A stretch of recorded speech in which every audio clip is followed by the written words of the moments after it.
The Art of Jacob Emory. Ghost stories?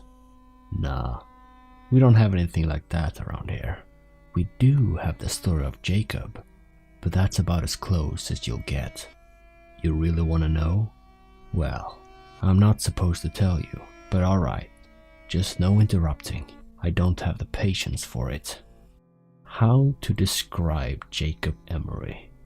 Well, I guess you could say he was the kind of guy you would never take notice of. This isn't to say he was a bad kid, in any sense. Many people in this town thought he was the most reliable person for an odd job in the state. But he never really excelled in anything.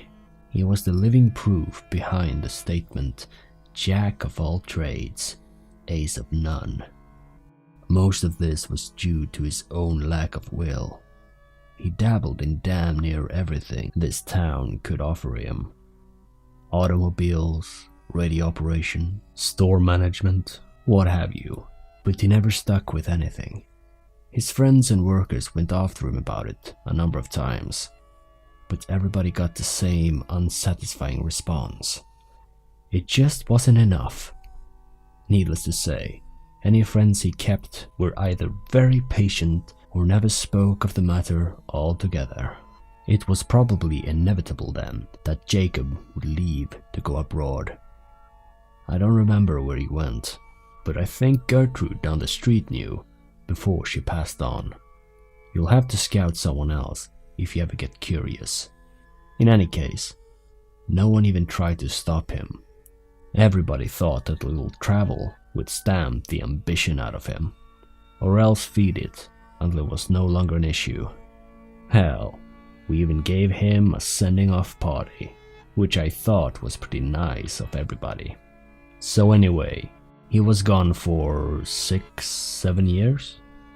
I can't remember. You'll have to check with someone else about that too. Anyways, he came back, eventually, and he had changed, obviously enough. He was amiable, energetic, all smiles all the time, and we all quickly learned why. He showed us a souvenir he'd brought back, a solid black stick, the length of a pencil, but the texture of chalk. We all wondered why on earth such a simple thing could prompt such a spring in his step, until he gave his demonstration.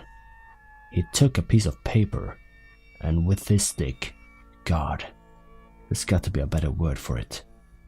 With his stick, he drew a crude circle.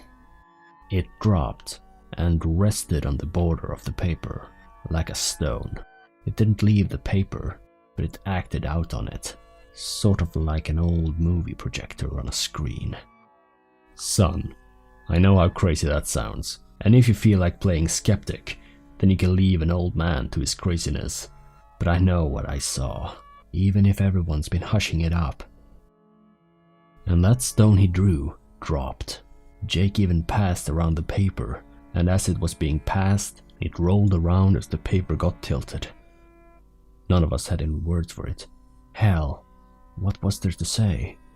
But he continued drawing demonstration after demonstration for us. Stick figures in various pageants, and plays doing everything from fighting each other to making perfect human pyramids. And we all thought it was incredible. That was all the go-ahead he needed. He announced that he had planned to put on shows to pay for rent and food, where he would draw anything the crowd members wanted. That we talked to some length about, and he eventually convinced us that it would be safe, his drawings ethical, the practice lucrative and unique, and the attention would not go anywhere outside of the town's borders. Poor Jacob. If I'd not been so swept up in the moment, I might have read the signs right then and there, and saved the sorry son of a bitch by snapping the terrible thing in half. But I was younger. We all were, and we saw no problem with encouraging him with what we all saw as an incredible experience to be shared with everyone else. Now, he didn't have any big radio or television connections, mind you, and the internet wouldn't come around for another decade, so he did what all people on shoestring budgets do. he advertised his show with flyers. Flyers might not mean anything to you city folk, but in a small town, they gain a fair glance over from time to time. And what's more, Jacob managed to stick out by having little figures jump up and down and whatnot to get people's attention. His first show must have gotten nearly 60 or so people, probably a lot more than that. And his shows were fantastic. Someone would shout out a scene from a play or a comedy sketch, and Jake's hand would fly over a white wall like a bird. He'd been holding back when he made that stone, that's for damn sure. His illustrations were all spot on, and he could make an incredible human figure in minutes. Come to think of it, I don't remember any of his scenes lasting more than 10 minutes to make. They were all really well done scenes too. Not only could you see a knight charge a castle, Jake would draw the castle's interior as well, like a wedding cake split down the middle, so you could see the knight scale the walls, fight his way through levels to the dungeon, fight back out with the princess, and make a leaping jump off castle parapets onto his getaway horse, all in complete silence. Not realistic, no, but that was part of the appeal. None of us went in there expecting something real.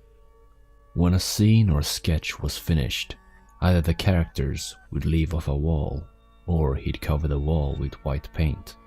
This was good, in a way.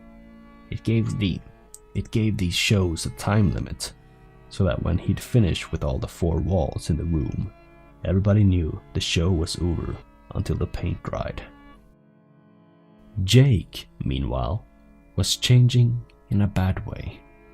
I'd mentioned that upon his return, he'd been extremely energetic. Well, that energy, that vitality or fervor, or whatever you want to call it, it never left him, not for an instant. Far from it. It seemed to grow in him, and he enjoyed it all too much. His eyes grew wider, he slept gradually less over time, his statements and opinions more radical and frenzied. And though he was never a pushover, he was starting to make people nervous in his company. A month or 2 passed, and Jake's audience grew like a wildfire. Nearly everyone in town paid to see Jake's art in action, and he had rented out larger and larger places for them to sit. He now didn't stop after one scene was done. He moved directly onto the next, put on the next blank space on the wall, sometimes to intriguing effect of causing scenes to mingle, which the crowd loved. The subject matter got more wild and immoral, the monsters got more bizarre and creative, the fighters using more impossible weaponry, all for the sake of the crowd's interests. Jake got steadily more indulgent, which we figured was from the money, and he became a drinker and a womanizer, neither of which got rid of that vitality, by the way. Some of those women claimed that they'd woken up in the middle of the night to see him scribbling with that stick on a drawing pad, with a gigantic grin on his face. And while most of them said that they'd assumed he was drawing them in the nude, there's rumors that 1 or 2 of them got glances at the notepad. Those anonymous few supposedly said that those drawings absolutely weren't nude pictures, but neither of them, whoever they are, will say what he was drawing. Don't bother looking for the notepads or flyers though, they're all gone now. I'm getting off track. Point is, he was hitting the bottle, and that's important, because it was that drinking that would eventually ruin everything. On the night of one of his performances, as he walked in front of the cheering crowd, it was immediately apparent to everybody that he was completely drunk. I was in the front row, and I could smell the bourbon on him from 10 feet away. The show started. He went through a bunch of sketches and scenarios the crowd recommended. When at the end, someone asked that he draw himself, everyone cheered at the idea. I guess they'd been wondering what his creations thought of him, and he eventually obliged. No sooner had Jake finished connecting the final 2 lines of his coat than every single character across the vast expansive wall. All stopped and looked directly at that illustration. Lovers stopped kissing, clowns stopped laughing, robots stopped fighting pirates. Everything stopped and looked at the Jacob illustration. The crowd died almost instantly. I remember Jake's face at that moment, pale white, full of terrible comprehension at his mistake, and looking desperately for the cans of white paint he'd forgotten to put out before the show.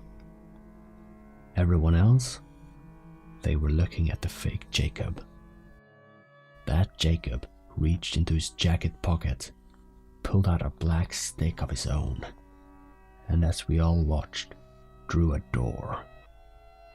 He pushed on his side, and the door swung open, allowing him to walk through onto the floor of the auditorium. The rest was an absolute hellish pandemonium.